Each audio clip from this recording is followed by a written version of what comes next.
Assalamualaikum warahmatullahi wabarakatuh.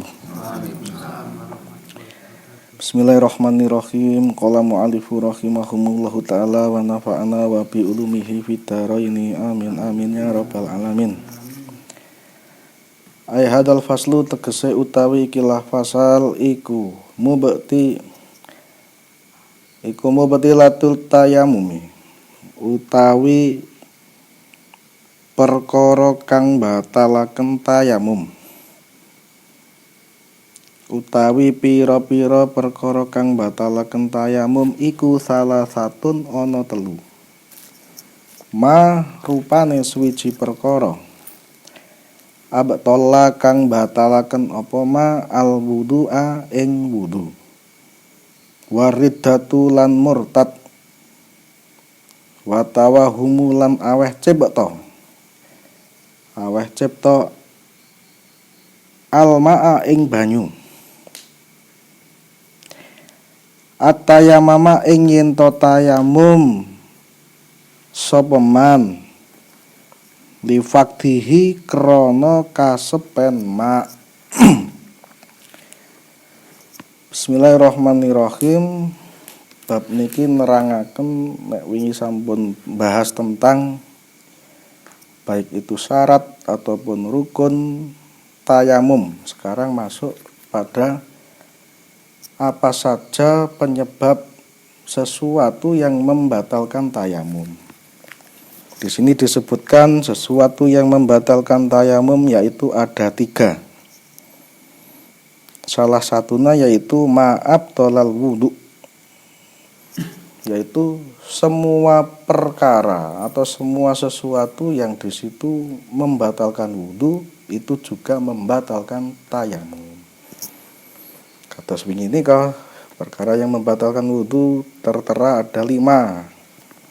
Apa saja sesuatu yang keluar dari dubur ataupun kubul kecuali napa mani. Ada juga napa tidur kecuali tidur yang tetap dalam keadaan duduk, tidak berubah dari tempat duduknya dan tidak bersandar sedikit pun. Ada juga napa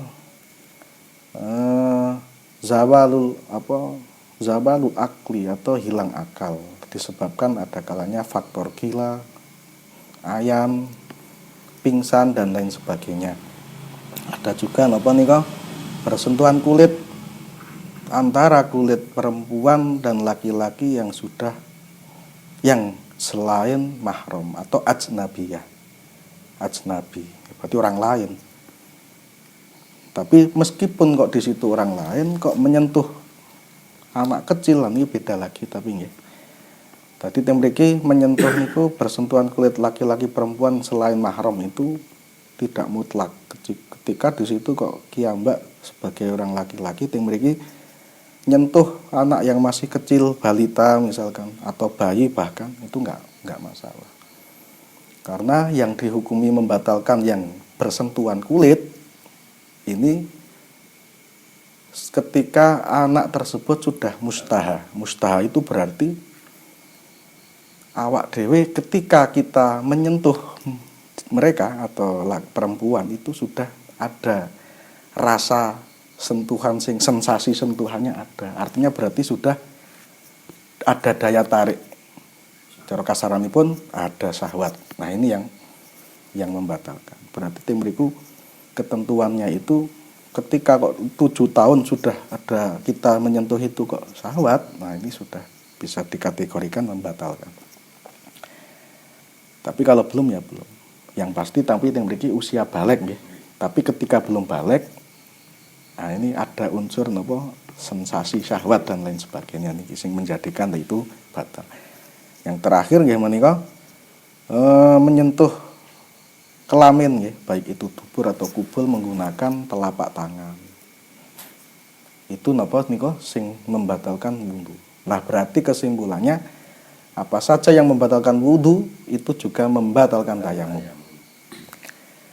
Yang selanjutnya nomor 2 yaitu waridatu. Nah, ini murtad jelas lah, murtad sudah keluar dari Islam. Ini sudah tidak perlu dibahas lagi panjang lebar karena murtad otomatis Tapi murtad ini bedanya dengan orang kafir asli.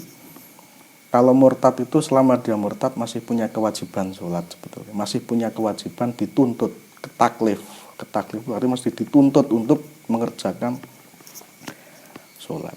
Meskipun sholatnya sendiri tidak sah, tapi selama dia kehidupannya setiap hari dia masih kewajiban seperti orang Islam, cuman sholatnya pun juga tidak sah selama dia tidak bersyahadat, mengulangi syahadat lagi masuk Islam.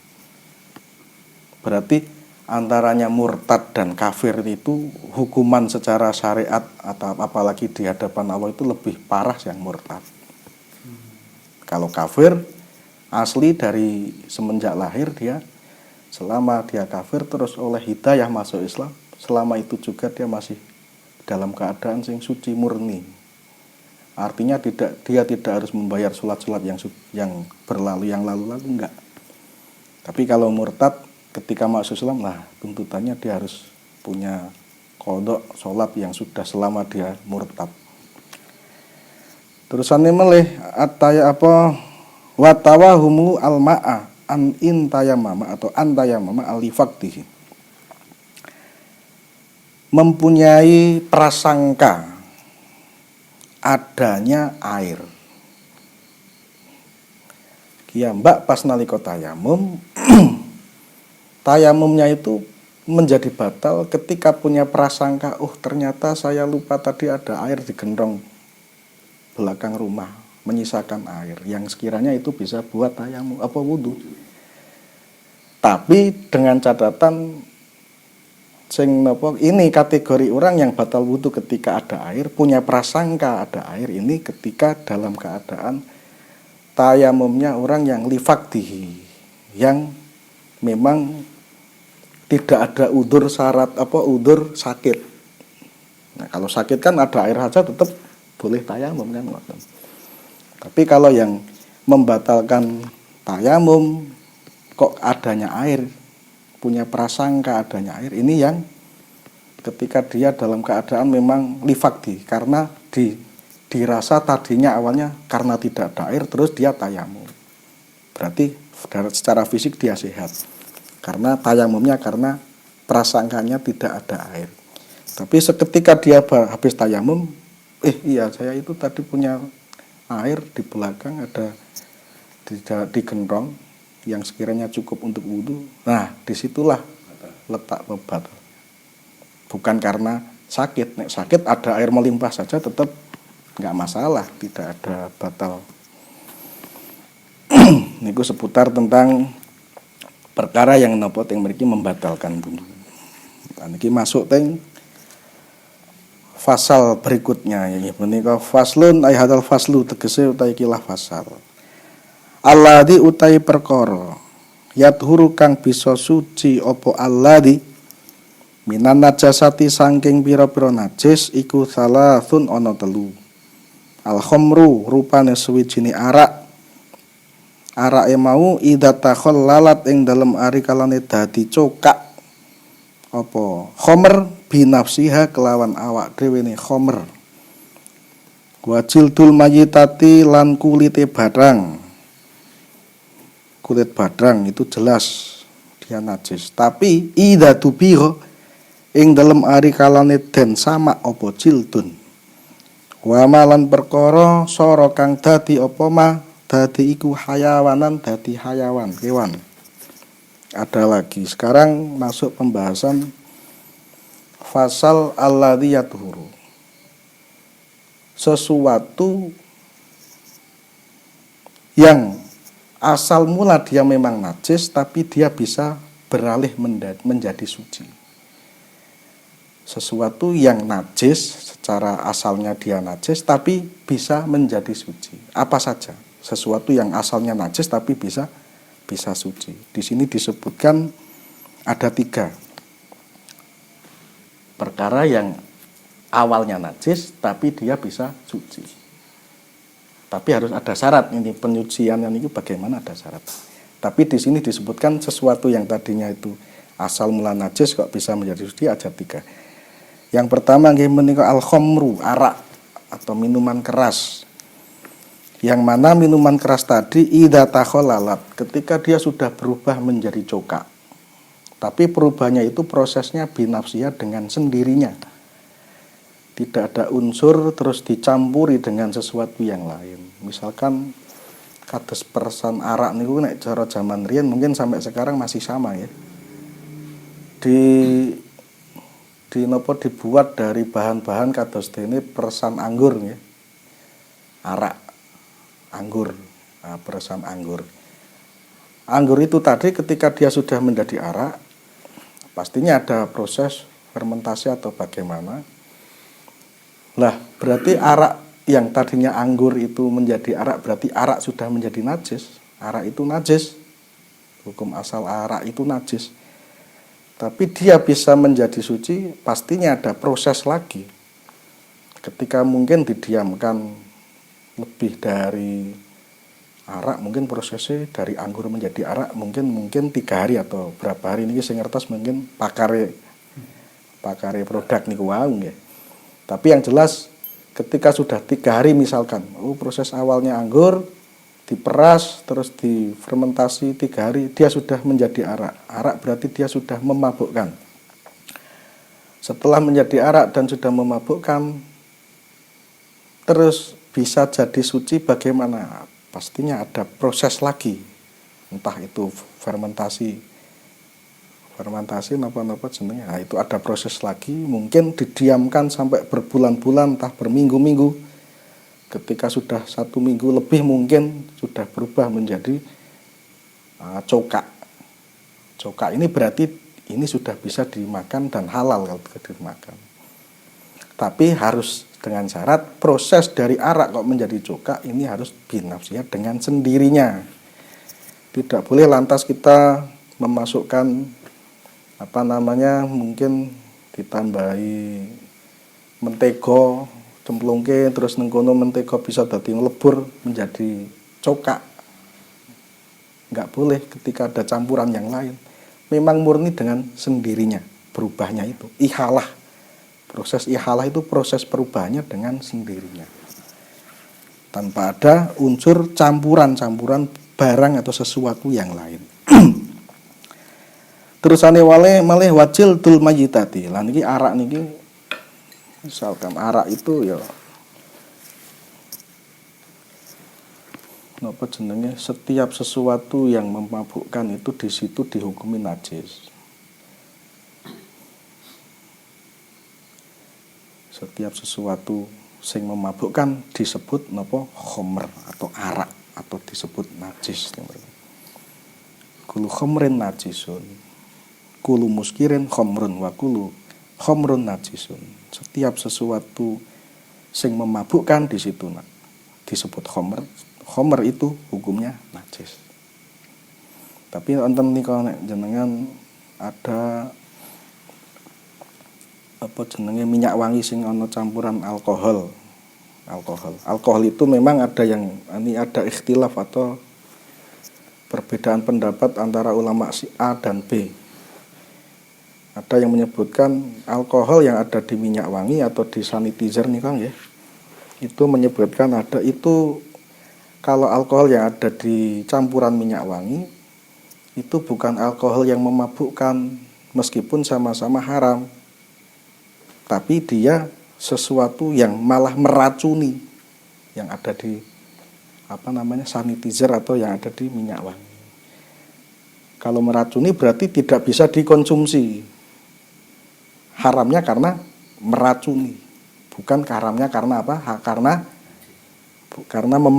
memabukkan bukan, tapi karena itu meracuni. Kaya dene Pertus barang niku. Pertus itu cara diminum mestine ya glodok kabeh kan mungkin napane jenenge ususe. Nah, itu juga disebut haram karena dia meracuni. Meskipun Pertus dia disentuh, dipegang mboten najis kan.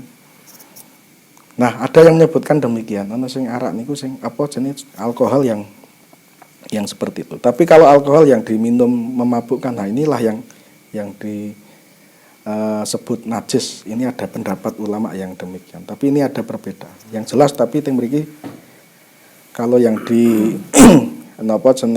minyak wangi atau di sanitizer itu yang katanya itu sing sing membahayakan, meracuni, malah nanti bisa malah mematikan.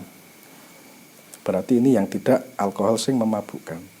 Tapi ya entah niki kebenarannya sing kados napa, sing jelas kita husnudzon mawon nek sing dengan minyak wangi tetep sing ngracuni nggih, ora sing mabuk. Nek mabuk repot ya Mbak, malah najis kabeh tiap nyemprot. Ada yang berkata demikian, tapi niku ya ada perbedaan pendapat. Tapi carane milih kok ana sing minyak sing pakai alkohol dan yang memang betul-betul murni nika sing apa nika? Oles nika ya. Nah niku mungkin nek dhewe kok iso milih ya golek milih sing oles nika wae, sing ora nggawa alkohol. Nek iso milih, nek ora ya mboten masalah. Terusane melih wajiltul mayyitati idza tubihu, dan kulit bangkai selama dia kulit bangkai hukum asal najis, tapi dia bisa suci dengan cara apa? Idza tubihu, ketika dia disamak itu berarti ada proses juga. Nah sing penting mriki sing harus diketahui bahwasanya semua bangkai itu hukumnya najis. Tapi kecuali 3. Ada bangkai sing suci, yaitu bangkai yang jelas manusia nggih. Manungsa niku carane napa jenenge mayatnya itu suci. Kedua belalang, walang. Berarti ketika belalang itu sudah menjadi bangkai tetap masih boleh dikonsumsi. Ketiga yaitu ikan itu juga sama, meskipun sudah mendudus dadi mbluduk nika nek tenggen banyu niku juga masih bisa dikonsumsi, artinya dia suci. Tapi selain itu berarti najis. Tapi kategori bangkai sendiri, bangkai itu pun juga yang disebut bangkai di sini itu bangkai sing melalui proses tidak kaya nggunakake penyembelihan. Misalkan kita punya kambing disembelih. Ketika disembelih dia sudah mati. Nah, dia sudah menjadi napa? Ayos kaya bangkai nggih. Apakah kategori yang seperti itu najis? Ya tidak kalau itu, karena itu sudah melalui proses penyembelihan syariat. Beda lagi dengan ketika ada kambing lari-lari tabrak mobil des terus mati. Nah, kematian bangkai yang ketabrak mobil kambing tadi, misalkan kambing yang ketabrak mobil, lah ini menjadi bangkai najis. Oh, berarti sama-sama mati, sama-sama barangnya, tapi yang satu disebut najis, yang satu suci. Paham ya kan ya? Ah ini sing kambing ini secara misalkan tidak menggunakan penyembelihan syariat. Nah, ini kambing yang semacam ini ketika dia bisa disucikan berarti dengan proses disamak. Samak misalkan kaya dhewe pas gawe beduk, gawe sepatu, gawe jam tangan menggunakan apa wau? Kalep, kulit. Nah, itu pastinya mereka menggunakan samak. Disamak. Ini juga proses samak niku idza tubiqa, maksudnya ya dibersihkan secara disucikan terus dikeringkan, entah itu penyampurannya prosesnya menggunakan apa, kadang malah nggawa kotoran merpati barang ini kok kadang. Ada juga selain itu bisa menggunakan arang atau apa abu. Abu ya apa abu niku? Abu. Nah, abu menggunakan abu. Dengan proses yang pengeringan itu diterik matahari dan lain sebagainya. Nah, setelah itu baru disucikan, wis garing disucikan, dikopiak mengkali misalkan, untuk menghilangkan apa? Ada kadang kan ada daging-daging sing masih menempel sedikit. Nah, daging kan jelas ikut najis. Nah, menghilangkan, kita cuman mengambil dari kulitnya saja. Berarti sing masih menempel niku wau daging itu dihilang, digosok.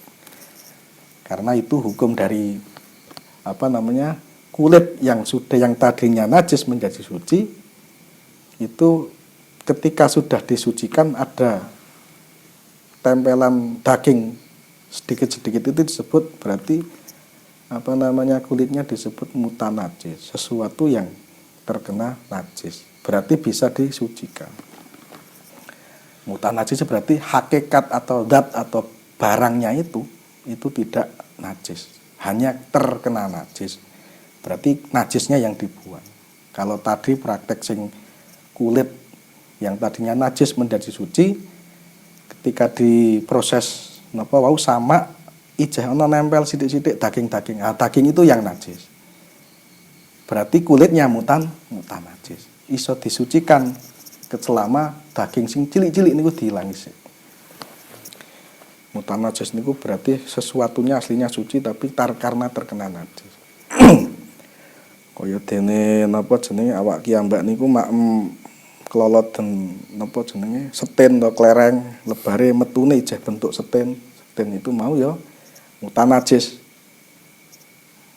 karena kena bercampur dengan kotoran, bisa suci dia karena hakikat aslinya dia memang masih suci, memang suci aslinya, bisa disucikan dengan cara ya dicuci wang. Beda dengan sesuatu yang memang datiahnya atau barangnya itu sudah najis. Kalau ini kan proses ini kan datiah barangnya najis tapi bisa suci. Terusane melih, nah nek proses ini sing jelas sing ngertos ya takok sing wis tahu sok gawe beduk barang niku. Niku prosesnya bagaimana. Tapi sing jelas ini bisa disucikan. Wa masoro hayawanan. Yang ketiga yang terakhir, sesuatu yang tadinya najis bisa menjadi suci, yaitu sesuatu yang berubah menjadi hewan kecil-kecil, hewan wis ngoten mawon, sesuatu yang berubah menjadi hewan. Contoh kaya dene ketika ada bangkai, entah bangkai ayam, sesuatu yang ada di dalam perut ayam pastinya najis semua. Ketika bangkai itu mati dengan sendirinya tanpa dibelih. Lah kadang 1 minggu, 2 minggu ketika tidak ketahuan orang atau tidak dikubur, dipendem, biasanya keluar ada binatang kecil nih kok. Mbuh apa jenenge? Belatung. Nah, belatung atau kadang malah ulat sing rada gedhe, Bu. Bagaimana hukum itu? Ulat itu yang aslinya lahir atau tumbuh atau keluar dari apa? Hewan najis. Aslinya kan najis berarti. Iya, itu jenenge mutan najis. Dadi iso dadi suci. Yang aslinya tadinya itu napon jenenge najis tapi dadi suci. Karena apa? Karena keluarnya dari sesuatu yang najis. Tapi ketika sudah menjadi belatung, menjadi hewan kecil-kecil itu sudah suci. Suci niku berarti. Berarti nek kaya awak kiambak kok terus napa jenenge ketempelan kayak salat, ketempelan niku ya ora najis. Bukan najis. Ketika dia hidup, beda lagi nek mati. Nek mati sudah menjadi bangkai. Nah, nek bangkai sudah najis. Sesuatu hidup itu belum dikatakan apa najis, kecuali nek babi dan babi hutan ya. Nah niku wis teko datiahnya saja tetap napa jenenge najis. Maka dia tidak bisa disamak ketika kulitnya sudah dilepas, tidak bisa disucikan. Itu sudah mutlak. Nah, yang lain selain itu bisa semua.